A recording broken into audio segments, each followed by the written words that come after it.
दोस्तों, आज की कहानी को सुनकर आपको काफ़ी मज़ा आएगा। बात उस वक्त की है जब घर में मेरे सास ससुर, जेठ जी की उनकी पत्नी और एक बेटा जो 3 साल का था वहीं रहते थे। मेरे पति कमाने के लिए बाहर रहते थे और 4 से 5 महीने के बाद आते थे। पति के जाने के 5 से 6 दिन बाद मुझे अपने पति की याद आने लगी।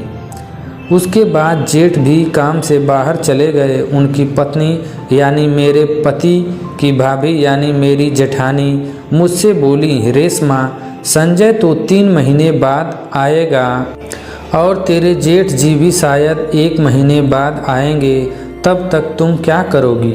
मैंने कहा, मैं क्या कर सकती हूँ? भाभी बोली, ठीक है, मैं ही कुछ करती हूँ। और यह कहकर वह बाहर चली गई। मैं दिन भर सोचती रही कि जेठानी जी क्या करने वाली हैं। रात के वक्त सास ससुर खाना खाकर सोने चले गए और मैं तथा भाभी सब काम खत्म करके अपने बेडरूम में सोने चले गए। तब रात में करीब 12:30 बजे में पानी पीने के लिए जगी और किचन की ओर जाने लगी। तभी भाभी के रूम से कुछ आवाज़ आने लगी। मैं सोचने लगी कि इस समय भाभी क्या कर रही होंगी। मैंने दरवाज़ा खोलकर देखना चाहा तो दरवाज़ा बंद था। मैंने बाहर खिड़की से जाकर देखा तो भाभी अंदर वो कर रही थी, मगर अंदर कौन होगा? मैं ये सोचने लगी। फिर काफ़ी देखने की कोशिश की लेकिन कोई दिखाई न दिया तो वापस अपने बेडरूम में आ गई। लेकिन रात भर मैं सो नहीं पाई।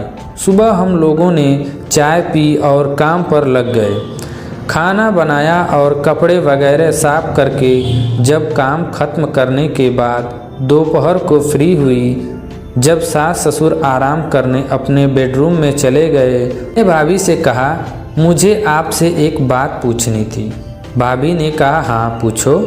मैंने कहा, भाभी कल रात को आपके रूम से कुछ आवाज़ें आ रही थीं।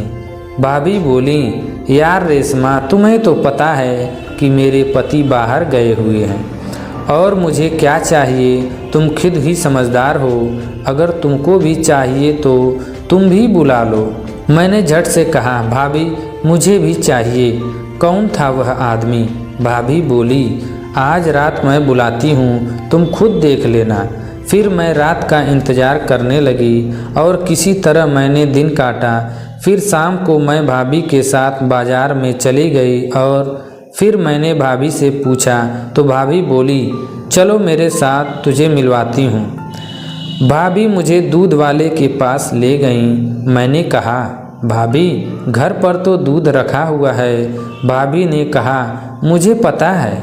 हम लोग दूध वाले के पास गए तो वो मुस्कुराकर बोला, मेम साहब आइए ना। जहाँ पर उसका गैस चूल्हा रखा हुआ था वो मुझे वहाँ पर ले गया। भाभी भी मेरे साथ ही आ रही थी। मैंने साड़ी पहन रखी थी जबकि भाभी ने जीन्स और टॉप पहन रखा था। फिर भाभी ने उसको कुछ इशारा किया जिस पर दूध वाला बोला, ठीक है, मैं रात को आता हूँ। मैं अब कुछ समझने लगी थी लेकिन पूरा नहीं समझ सकी।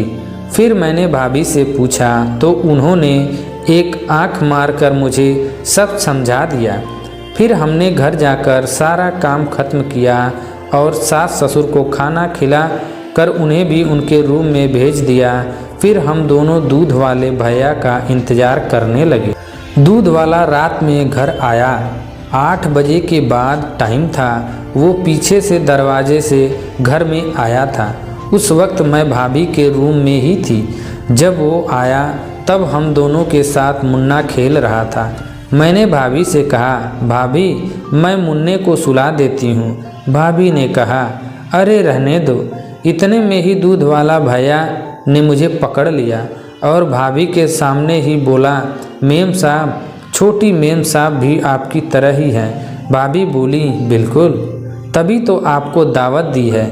लेकिन मैं भाभी के सामने शर्माने लगी। मैंने भाभी से कहा, भाभी आप मेरे रूम में सो जाओगी क्या? भाभी ने कहा, नहीं। और फिर बोली, अरे रेशमा, अब तुम्हें संजय की याद नहीं आएगी। यह कहकर भाभी मुस्कुराने लगी। फिर भाभी दूध वाले भैया से बोली, मेरा नंबर कब आएगा? इस पर उसने बोला, थोड़ी देर के बाद। भाभी बोली, ओके। उसके बाद हम कुछ बातें करने लगे। भाभी ने बताया कि उन्होंने किस तरह दूध वाले भैया को मनाया। उस समय मुन्ना हमारे साथ ही खेल रहा था। तभी दूध वाला बोला, आजा बेटा, तुझे एक और भाई देता हूँ। भाभी बोली, हाँ ज़रूर। भाभी मेरी बगल में ही लेटी हुई थी और मुन्ना फर्श पर खेल रहा था। अब मैंने जाकर मुन्ने को संभाल लिया और उसे गोदी में उठा लिया। मैंने मुन्ने की शक्ल को ध्यान से देखा। उसकी शक्ल भी मनोहर से ही मिलती जुलती थी। लगभग 1 घंटे के बाद हमने मनोहर को वापस भेज दिया, क्योंकि उसको ज़्यादा देर घर में रखना ठीक नहीं था। सास ससुर भी जल्दी ही जग जाते थे, इसलिए हमने मनोहर को वापस बाहर भेज दिया।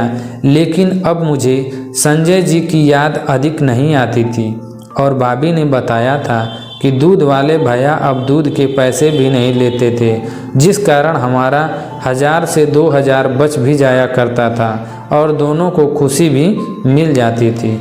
कहानी सुनने के लिए धन्यवाद।